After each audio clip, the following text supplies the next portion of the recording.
ગુજરાતમાં રાજ્યસભાની 4 બેઠકો છે તે હવે ખાલી થશે। 3 બેઠકો જૂન માસમાં થશે ખાલી। રાજ્યસભાના સાંસદ એ દેશની રાજનીતિમાં નહીં જઈ શકે। હજુ સુધી તમે અમારી ચેનલને સબસ્ક્રાઇબ નથી કરી તો અત્યારે જ ન્યૂઝરૂમ ગુજરાતને સબસ્ક્રાઇબ કરો, ફેસબુક અને ઇન્સ્ટાગ્રામ પર ફોલો કરો।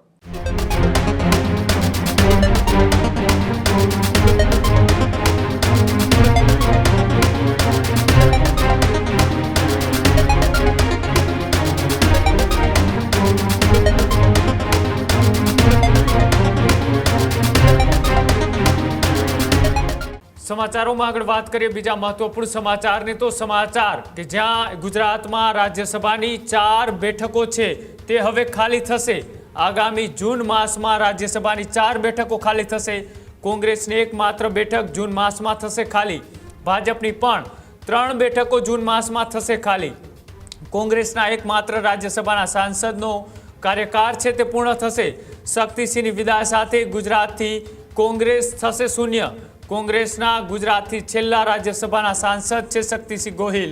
ભાજપના રામભાઈ મોકરિયા, રમીલાબેન બારાનો પણ કાર્યકાળ છે તે પૂર્ણ થશે। સાથે જ નરહરીન અમીનનો પણ રાજ્યસભાના સાંસદ તરીકેનો કાર્યકાળ એ પૂર્ણ થશે। સંપૂર્ણ બહુમતી ધરાવતા ભાજપના ફાળે જ 4 બેઠકો છે તે જઈ શકે છે। ઐતિહાસિક રીતે કોંગ્રેસ એક પણ ઉમેદવારને મેદાને નહીં ઉતારે। પહેલી વખત ગુજરાતની રાજ્યસભામાં કોઈ પણ કોંગ્રેસી સાંસદ નહીં હોય। આ કદાચ એવું પહેલી વખત થવા જઈ રહ્યું છે। ગુજરાતની રાજનીતિના ચક્રવ્યૂહો ત્યારે જે રીતના દેખાઈ રહ્યા છે તે પ્રમાણે જે બેઠકો એ ખાલી થવા જઈ રહી છે, આ 3 બેઠકો એ જૂન માસમાં ખાલી થશે। ત્યારબાદ એ કોંગ્રેસના ગુજરાતમાંથી એક પણ રાજ્યસભાના સાંસદ એ દેશની રાજનીતિમાં નહીં જઈ શકે।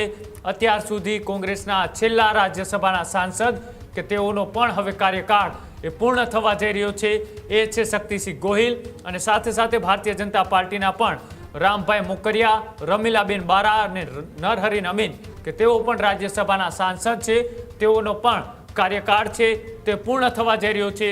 એટલે આગામી જ્યારે ચૂંટણી થશે ત્યારે 4 બેઠક ઉપર એ ભારતીય જનતા પાર્ટીના રાજ્યસભાના સાંસદ અહીંયાથી ચૂંટાય તેવું સ્પષ્ટ લાગી રહ્યું છે। અને તેના જ કારણે કોંગ્રેસ અહીંયા શૂન્ય થતી દેખાઈ રહી છે। જે રીતના એ પરિણામો એ 2022 વિધાનસભાની ચૂંટણીના આવ્યા ત્યારથી હવે રાજ્યસભાની અંદર પણ આનું કોંગ્રેસ છે તેમને ભોગવવું પડશે। કેમ કે જ્યારે વિધાનસભામાં તમે મજબૂત હો તો વિધાનસભામાં એ જે ધારાસભ્યો છે તેના વોટિંગથી રાજ્યસભાના સાંસદ છે તે ચૂંટાતા હોય છે। અને અહીંયા એ કોંગ્રેસ પાસે એટલા ઉમેદવારો ન હોવાથી ક્યાંક ને ક્યાંક હવે તેમને રાજ્યસભાનું પદ પણ ગુજરાતમાંથી ગુમાવવું પડશે। હજુ સુધી તમે અમારી ચેનલને સબસ્ક્રાઇબ નથી કરી તો અત્યારે જ ન્યૂઝરૂમ ગુજરાતને સબસ્ક્રાઇબ કરો, ફેસબુક અને ઇન્સ્ટાગ્રામ પર ફોલો કરો।